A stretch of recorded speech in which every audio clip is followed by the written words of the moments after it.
1953년 11월 미국 육군 생물학자 프랭크 올슨이 호텔 13층에서 추락해 사망합니다.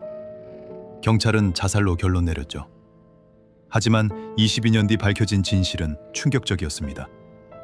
그는 죽기 9일 전 동료들과의 회식에서 자신도 모르게 LSD가 든 음료를 마셨습니다. 환각과 신경쇠약에 시달리던 그를 감시하던 조직이 있었습니다. 바로 미국 중앙정보국 CIA였죠. 지금부터 들려드릴 내용은 미국 정부가 20년 동안 자국민을 대상으로 진행한 1급 기밀 프로젝트 암호명 MK 울트라의 실체입니다. 인간의 정신을 파괴하고 새로운 인격을 심는다. 상상 속에서나 가능할 것 같은 이 목표를 위해 CIA는 무엇을 했을까요? 마약, 고문, 성적 학대까지 동원된 세뇌 실험의 전모를 지금부터 공개합니다. 시작은 공포였습니다. 1950년대 초반 한국 전쟁에서 돌아온 미군 포로들이 이상 행동을 보이기 시작했습니다. 그들은 자국 체제를 비난하고 공산주의를 찬양했죠. 미국 수뇌부는 이것을 소련과 중공군의 세뇌 기술 때문이라고 판단했습니다. CIA는 결론을 내립니다. 우리도 인간의 정신을 통제하는 기술이 필요하다. 1953년 4월 13일 당시 CIA 국장 앨런 덜레스가 비밀 프로젝트를 승인합니다. 암호명 MK 울트라. 목표는 명확했습니다. 인간의 자아를 완전히 파괴하고 명령에 절대 복종하는 새로운 인격을 심는 것이었죠. 프로젝트의 총 책임자는 시드니 고틀립 박사였습니다. 그는 죽음의 화학자라고 불렸습니다. 화학무기와 독극물 전문가였던 그가 주목한 것은 강력한 환각제 LSD였죠. 그는 LSD가 인간의 정신 방어막을 무너뜨릴 수 있다고 믿었습니다. 실험은 광범위하고 무차별적으로 진행되었습니다. 초기에는 자원자들을 대상으로 시작했지만 곧 윤리적 선을 넘기 시작합니다. 정신병 환자, 수감자, 매춘부를 거쳐 일반 시민들에게까지 손을 뻗쳤습니다. 당연히 동의 같은 건 없었죠. 가장 악명 높은 작전은 자정의 절정이었습니다. CIA는 샌프란시스코와 뉴욕에 안전가옥을 설치했습니다. 매춘부를 고용해 일반 남성들을 유인한 뒤 술에 LSD를 몰래 탔습니다.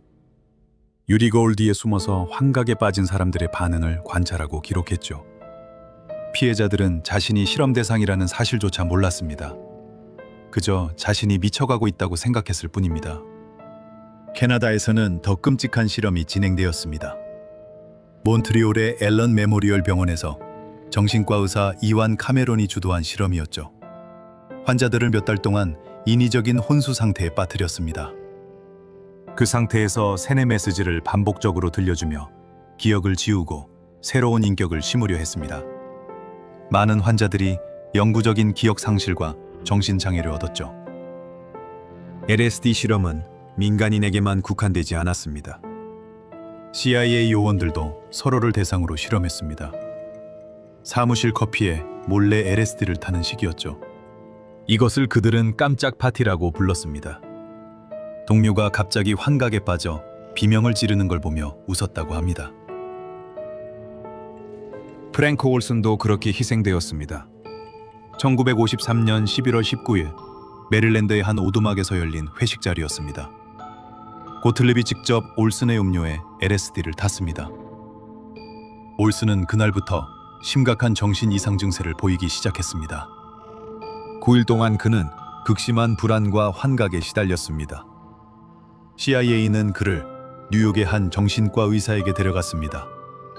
하지만 그 의사조차 MK 울트라 프로젝트와 연관된 인물이었죠. 1953년 11월 28일 새벽 올슨은 호텔 13층 창문을 통해 추락했습니다. 공식 기록은 자살이었습니다. 하지만 22년 뒤 가족들이 시신을 재부검한 결과는 달랐습니다.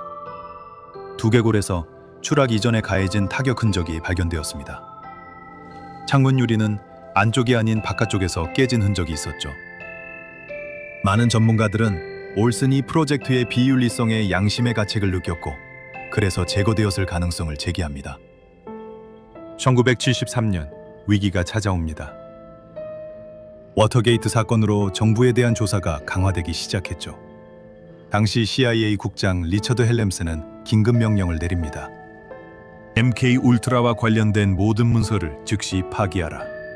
수만 페이지의 기록이 불태워지고 파쇄되었습니다.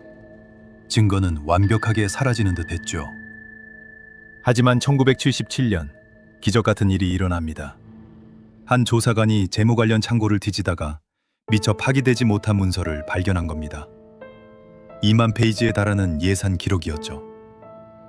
이 문서들 덕분에 MK 울트라의 실체가 세상에 드러나기 시작했습니다.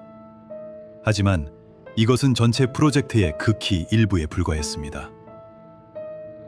1975년 미국 의회는 처치위원회를 구성해 정보기관의 불법 행위를 조사했습니다. 청문회에서 충격적인 증언들이 쏟아졌습니다. 최소 수천 명의 미국인과 캐나다인이 비자발적 실험 대상이 되었습니다. 정확한 피해자 수는 문서 파기로 인해 영원히 알 수 없게 되었습니다. 고틀립 박사는 의회 청문회에 출석했지만 기억나지 않는다는 답변만 반복했습니다. 그는 어떤 형사처벌도 받지 않았습니다. 1999년 조용히 사망할 때까지 평범한 노년을 보냈죠. MK 울트라 프로젝트는 공식적으로 1973년에 종료되었습니다. 하지만 정말 끝난 걸까요? 파기된 문서들 속에는 어떤 비밀이 더 숨어 있었을까요? 흥미로운 사실이 하나 있습니다. 하버드 대학의 천재 수학자였던 테드 카진스키, 훗날 유나바머라는 이름의 테러리스트가 된 인물입니다. 그는 대학 시절 헨리 머레이 교수가 진행한 심리 실험에 참여했습니다. 이 실험은 참가자들에게 극심한 심리적 스트레스를 가하는 내용이었죠. 교수는 MK 울트라와 연관된 인물이었습니다. 카진스키가 받은 심리적 트라우마가 그를 테러리스트로 만들었다는 주장도 있습니다. MK 울트라의 유산은 여전히 우리 곁에 남아 있습니다. 국가안보라는 명분 아래 개인의 권리가 어디까지 침해될 수 있는지, 통제되지 않는 권력과 과학이 만났을 때 어떤 괴물이 탄생하는지 보여주는 사례죠.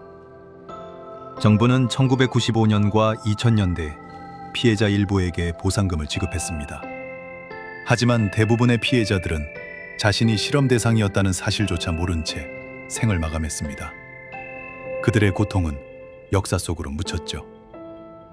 문서가 파기되지 않았다면 우리는 무엇을 더 알 수 있었을까요? 혹시 지금도 어딘가에서 비슷한 프로젝트가 바른 이름으로 진행되고 있는 건 아닐까요?